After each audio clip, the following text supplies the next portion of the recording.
नमस्ते विद्यार्थियों, आप सबको देखकर खुशी हुई। मुझे यकीन है कि आप सबने बेहतर तरीके से तनाव का सामना करना सीख लिया होगा। अब आपके लिए एक प्रश्न है। आप विश्व के सबसे बड़े खेल आयोजनों से परिचित होंगे।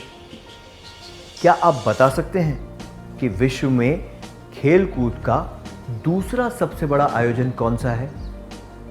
विंबलडन, कॉमनवेल्थ गेम्स या फिर para Olympics? 1 Wimbledon, 2 Commonwealth games, 3 para Olympics. सही कहा, वो है पैरा ओलंपिक्स, जो अलग तरह से सक्षम लोगों के लिए आयोजित किया जाता है। इसमें भाग लेने वाले हजारों प्रतियोगी दुर्घटना, बीमारी या जन्म से ही किसी न किसी तरह से असमर्थ होते हैं। बहुत ज़्यादा तनाव और आघात सहने के बाद भी वे उससे उभर कर इन खेलों में भाग लेते हैं। उन्होंने अपने दुख और तकलीफ का सामना कैसे किया होगा, इसकी कल्पना करके ही हम बहुत कुछ सीख सकते हैं। पैरा ओलंपिक खेलों में भाग लेने वाले खिलाड़ियों से हम क्या सीख सकते हैं?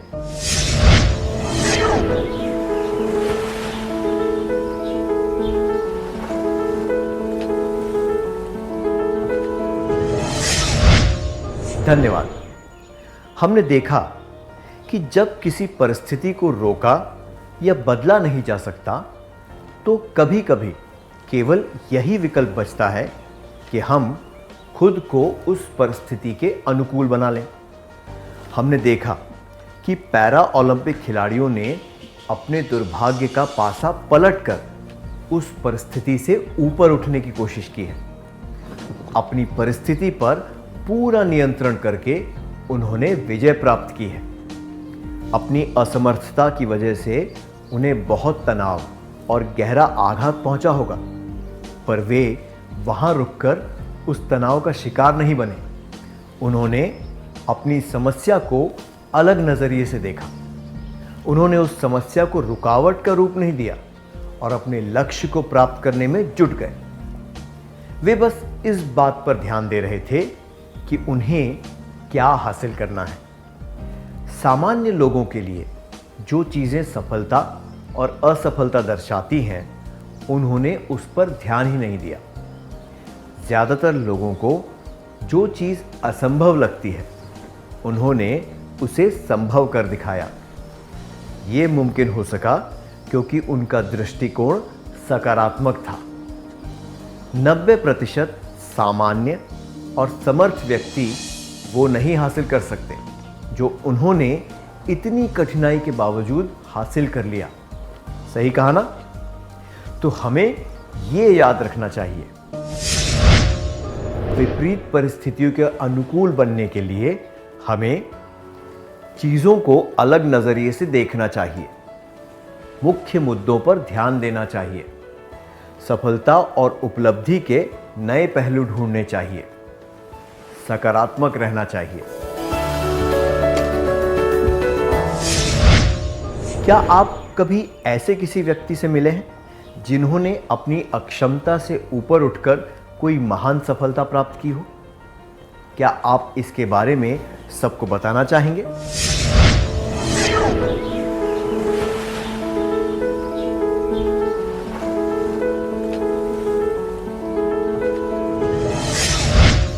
धन्यवाद। कुछ परिस्थितियां हमारे नियंत्रण के बाहर होती हैं। अब हम सीखेंगे कि ऐसी परिस्थितियों का सामना कैसे किया जा सकता है। आइए एक उदाहरण के द्वारा यह जानने की कोशिश करते हैं। 10वीं की परीक्षा के बाद सविता को अपनी पसंद के विषय नहीं मिले। उसे तनाव हो रहा था कि वो उन विषयों को कैसे पढ़ेगी जिन्हें वो नापसंद करती है। उसकी सहेली ने उसका व्यवहार देखा और उससे बात करने का निर्णय लिया। आपको क्या लगता है, उसने सविता से क्या कहा होगा? कि वो पढ़ाई छोड़ दे, जो पढ़ रही है उसमें उत्तीर्ण होकर दिखाए, या फिर अपनी पसंद के विषय मिलने का इंतजार करे? पढ़ाई करना छोड़ दे, जो पढ़ रही है उसमें उत्तीर्ण होकर दिखाए, अपनी पसंद के विषय मिलने का इंतजार करे।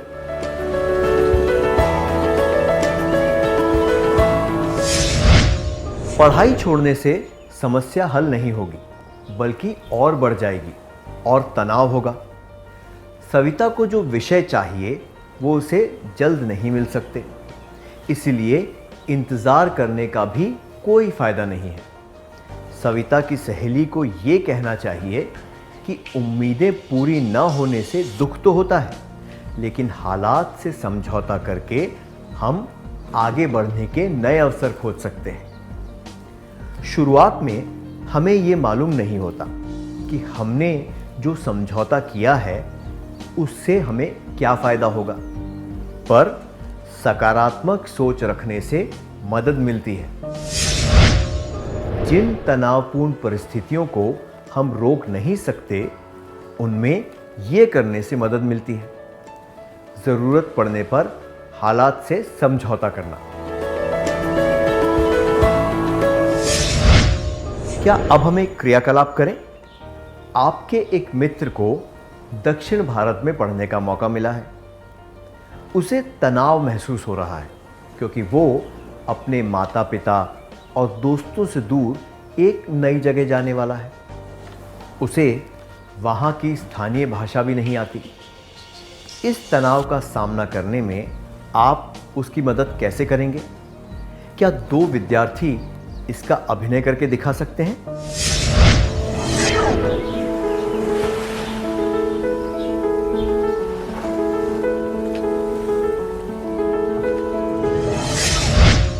धन्यवाद। आइए अब एक और परिस्थिति पर ध्यान देते हैं।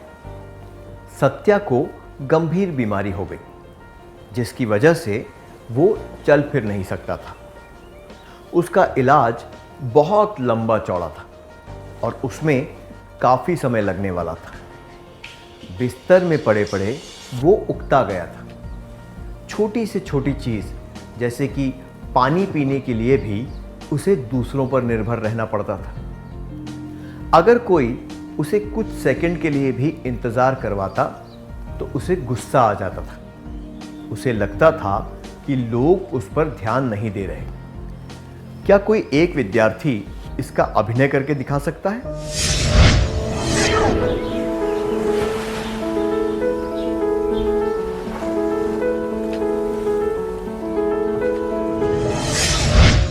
हमने देखा कि सत्या अपनी असहाय होने की परिस्थिति का सामना नहीं कर पा रहा है।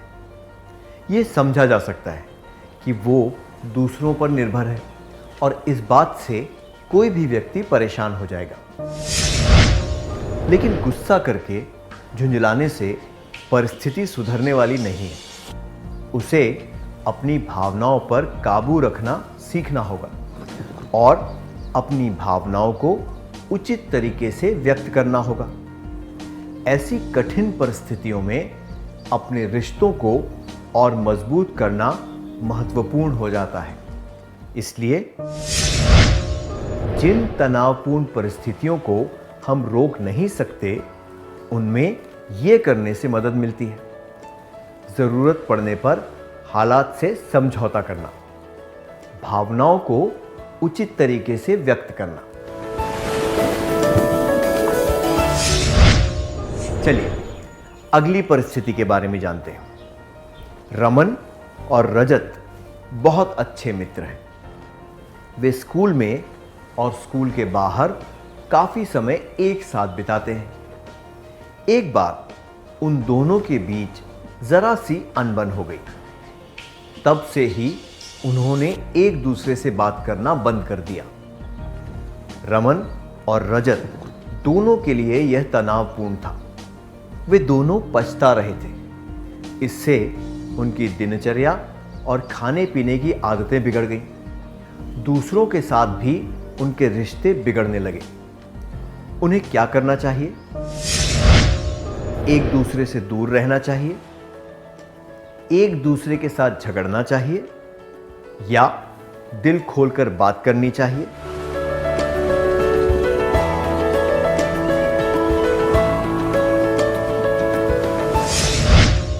एक दूसरे से दूर रहना चाहिए, एक दूसरे के साथ झगड़ना चाहिए, दिल खोलकर बात करनी चाहिए। अच्छे से अच्छे दोस्तों में भी अनबन तो होती ही है। कोई बहस या असहमति की वजह से तनावपूर्ण परिस्थिति पैदा हो सकती है। ऐसे समय में एक दूसरे से दूर रहने से दरार कम नहीं हो सकती, झगड़ने से तो मामला और भी बिगड़ जाएगा। खुलकर ईमानदारी से बात करने से परिस्थिति को संभाला जा सकता है और ज्यादा बिगड़ने से रोका जा सकता है। जिन तनावपूर्ण परिस्थितियों को हम रोक नहीं सकते, उनमें ये करने से मदद मिलती है। जरूरत पड़ने पर हालात से समझौता करना, भावनाओं को उचित तरीके से व्यक्त करना, दूसरों के साथ ईमानदारी से और दृढ़ता से बात करना, जरूरत पड़े तो माफी मांगना।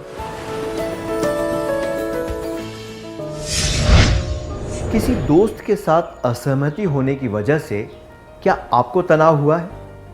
इस परिस्थिति को आप दोनों ने कैसे संभाला? क्या आप इसके बारे में एक करीबी मित्र को बताना चाहेंगे?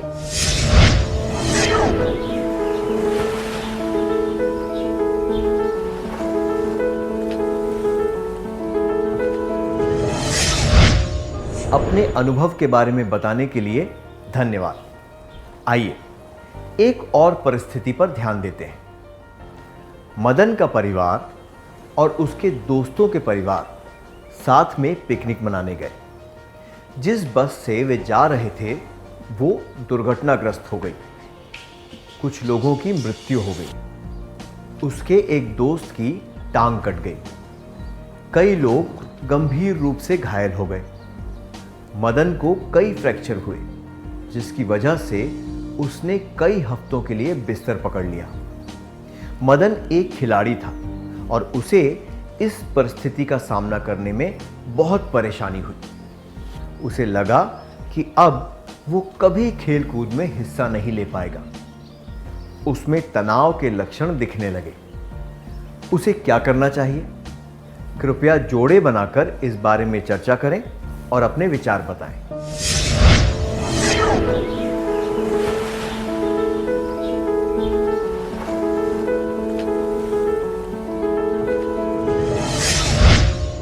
हमने देखा कि हम जिन परिस्थितियों को रोक नहीं सकते, उन्हें बदलने का प्रयास कर सकते हैं। पर जिंदगी में बहुत सी बातें अनिश्चित होती हैं। कई बार ऐसे अनदेखे मोड़ आ जाते हैं जो किसी के नियंत्रण में नहीं होते। उनसे उभरने का एक ही तरीका है, उन्हें स्वीकार कर लेना। हद से ज्यादा तनाव सहन करना और उसका प्रभाव अपने भविष्य पर पड़ने देना नकारात्मक होता है। दुर्भाग्यवश मदन अपने दुखों में इतना डूब चुका था कि उसे जीवन की अन्य मुख्य बातें नजर नहीं आ रही थी। उसी दुर्घटना में कुछ लोगों की जान चली गई और उसके एक दोस्त की टांग नहीं रही। अगर मदन इसका सकारात्मक पहलू देखे तो उसे ये एहसास होगा कि उस घटना के बाद भी वो जिंदा है और उसे बहुत ज़्यादा हानि नहीं पहुंची है। उसे ये आभास होना चाहिए कि उसकी असमर्थता तो कुछ ही दिनों के लिए है। आधुनिक सुविधाओं और तकनीकों से वो जल्दी ही ठीक हो जाएगा। उसकी भावनाएं अत्यंत व्यक्तिगत हैं और उसके दर्द से सबको सहानुभूति होनी चाहिए, पर उसे अपनी पीड़ा करीबी दोस्तों के साथ बांटनी चाहिए। सकारात्मक चीज़ों पर ध्यान देना चाहिए और खुश रहने की कोशिश करनी चाहिए। इससे उसे मानसिक रूप से सहायता मिलेगी। उसे अपने आगे के जीवन के बारे में सोचना चाहिए। मन में कड़वाहट रखने से उसे और दूसरों को भी कष्ट पहुंचेगा। तनावपूर्ण परिस्थितियों को स्वीकार करने के लिए इन चीज़ों से मदद मिलती है। ये समझना चाहिए कि कुछ चीज़ें हमारे नियंत्रण में नहीं होती। सकारात्मक रहना चाहिए। अपने करीबी लोगों के साथ अपनी परेशानी के बारे में बात करनी चाहिए। क्या अब हम एक क्रियाकलाप करें? कल्पना कीजिए, मदन को ये आभास हो गया कि इस परिस्थिति को स्वीकार करने का एक बेहतर तरीका है। वो तय कर लेता है कि वो सकारात्मक सोच रखेगा। क्या आप में से एक विद्यार्थी आगे आकर इसका अभिनय करके दिखा सकते हैं?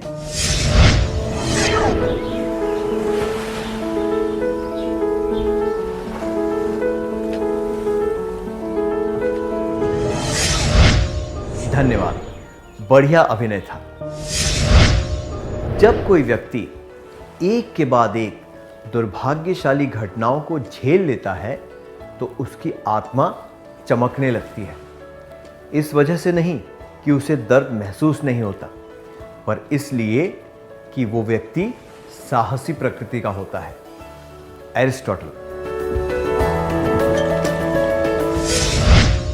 एरिस्टोटल ने सही कहा है, कोई साहसी प्रकृति वाला व्यक्ति ही स्थिरता से तनावपूर्ण विपरीत परिस्थितियों को झेल सकता है। ऐसा नहीं है कि उसे तनाव महसूस नहीं होता, पर वो जानता है कि उस तनाव को कैसे झेलना है और उससे कैसे उभरना है। क्या अब हम आज सीखी हुई बातों का सार संक्षेप कर लें?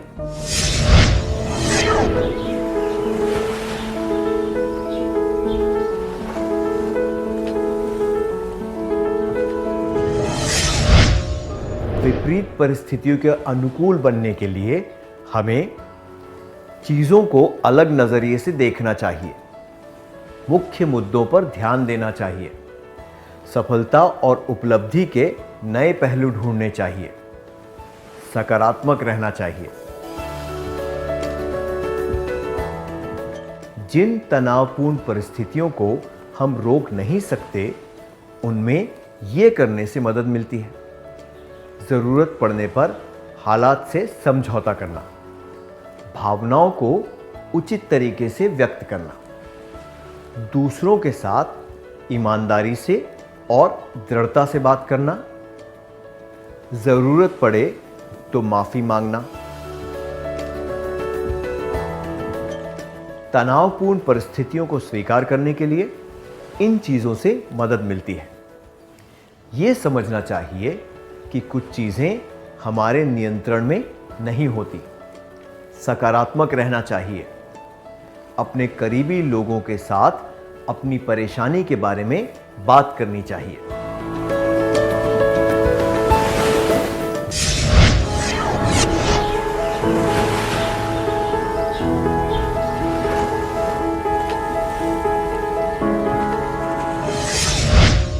नमस्ते विद्यार्थियों, आप सबको देखकर बहुत खुशी हुई।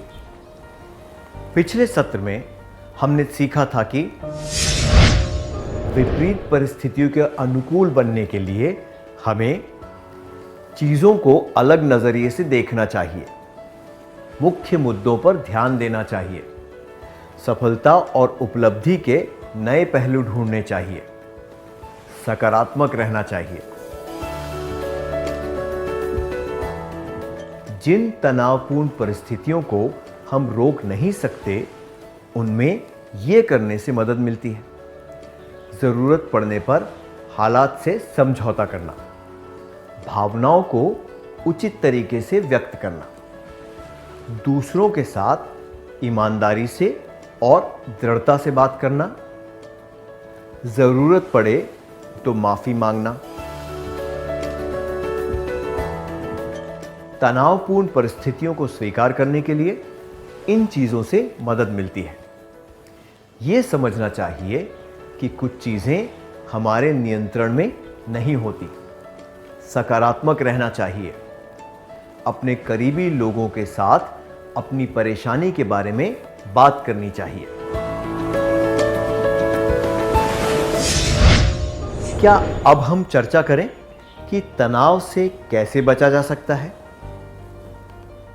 आप अपने दोस्त के साथ लघु नाटक की एक प्रतियोगिता में भाग ले रहे हैं और उसका अभ्यास कर रहे हैं। आपका ध्यान इस बात पर होना चाहिए कि आप पूरी तैयारी करें और अच्छी तरह अभ्यास करें। यह नहीं सोचना है कि आप प्रतियोगिता जीतेंगे या नहीं।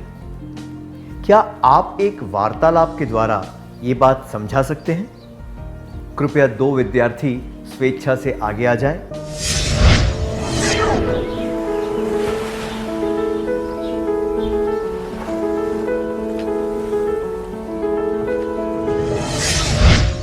बहुत अच्छा प्रयास था, धन्यवाद। आपने अपने दोस्त के साथ बहुत अच्छी तरह अभ्यास किया है और प्रतियोगिता शुरू होने वाली है। आप क्या करेंगे? अपना काम अच्छी तरह करने पर ध्यान देंगे। ये सोचेंगे कि आपको ज़्यादा अभ्यास करना चाहिए था। ये योजना बनाएंगे कि आप प्रतियोगिता जीतने के बाद क्या करेंगे। अपना काम अच्छी तरह करने पर ध्यान देंगे। सोचेंगे कि आपको ज़्यादा अभ्यास करना चाहिए था। योजना बनाएंगे कि आप प्रतियोगिता जीतने के बाद क्या करेंगे।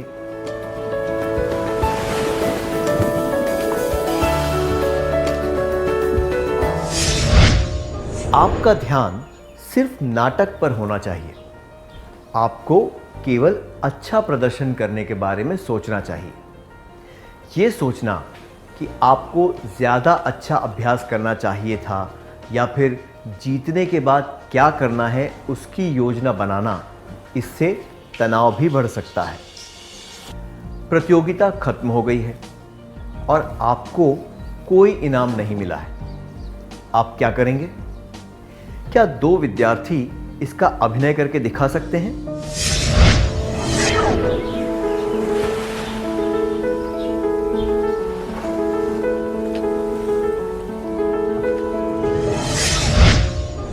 धन्यवाद, आपने अच्छा प्रयास किया। सकारात्मक और नकारात्मक परिणामों को समान भावनाओं के साथ अपनाने से तनाव से बचा जा सकता है। मैं दोहराता हूं, सकारात्मक और नकारात्मक परिणामों को समान भावनाओं के साथ अपनाने से तनाव से बचा जा सकता है। किसी घटना के नकारात्मक परिणाम के बारे में सोचकर घबराने से कोई फायदा नहीं होता। जब निराशा की भावना कम हो जाती है, तब परिस्थिति का विश्लेषण करके उस अनुभव से सीख लेनी चाहिए और भविष्य में उन गलतियों को नहीं दोहराना चाहिए। संक्षिप्त में कहें तो हमें बीते हुए कल के बारे में सोचकर दुखी नहीं होना चाहिए। वर्तमान को अपनाना चाहिए और भविष्य के बारे में ज़रूरत से ज़्यादा चिंता नहीं करनी चाहिए। इस तरह हम तनाव को दूर रख सकते हैं। तनाव से बचने के लिए हमें बीते हुए कल के बारे में दुखी नहीं होना चाहिए। वर्तमान को स्वीकार करना चाहिए। भविष्य के बारे में ज़रूरत से ज़्यादा चिंता नहीं करनी चाहिए। मैं दोहराता हूं, तनाव से बचने के लिए हमें बीते हुए कल के बारे में दुखी नहीं होना चाहिए। वर्तमान को स्वीकार करना चाहिए। भविष्य के बारे में ज़रूरत से ज़्यादा चिंता नहीं करनी चाहिए। क्या आप कभी ऐसे व्यक्ति से मिले हैं जिसने बहुत अच्छी तरह से तनाव को दूर रखना सीखा है? क्या आप इसके बारे में सबको बताना चाहेंगे?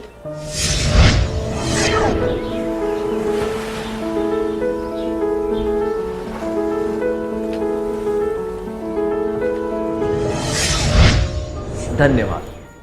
ऐसी वास्तविक प्रेरणादायक कहानियां बताने के लिए धन्यवाद। ऐसे व्यवहार की आवश्यकता केवल दुर्भाग्यवश परिस्थितियों में नहीं होती, बल्कि रोजमर्रा के जीवन में भी होती है। ऐसे तरीके अपनाने से हम अपने सामान्य जीवन को बेहतर बना सकते हैं। तनावपूर्ण परिस्थितियों में जब हम शांत चित्त रहना सीख जाते हैं तो हम कुछ सकारात्मक परिणामों के बारे में ज्यादा जागरूक हो जाते हैं। शांत चित्त रहने के सकारात्मक परिणाम: आत्मसम्मान में वृद्धि, अच्छी सेहत, व्यक्तिगत योग्यता का आभास, दूसरों के लिए प्रेरणा। क्या अब हम एक क्रियाकलाप करें? तनाव से बचने के लिए आप क्या करेंगे? अपनी कार्य योजना के बारे में सोचकर क्या आप उसे एक कागज पर लिख सकते हैं? ये किसी को भी बताने की आवश्यकता नहीं है। ये केवल आपके मार्गदर्शन के लिए है। इसे पूरी ईमानदारी के साथ कीजिए।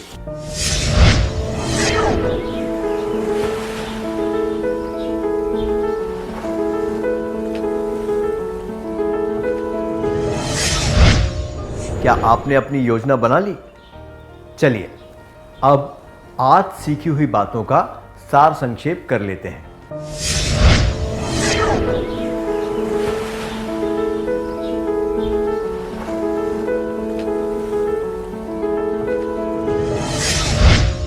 तनाव से बचने के लिए हमें बीते हुए कल के बारे में दुखी नहीं होना चाहिए। वर्तमान को स्वीकार करना चाहिए। भविष्य के बारे में जरूरत से ज्यादा चिंता नहीं करनी चाहिए। शांतचित्त रहने के सकारात्मक परिणाम: आत्मसम्मान में वृद्धि, अच्छी सेहत, व्यक्तिगत योग्यता का आभास, दूसरों के लिए प्रेरणा। इतनी अच्छी तरह सार संक्षेप करने के लिए धन्यवाद।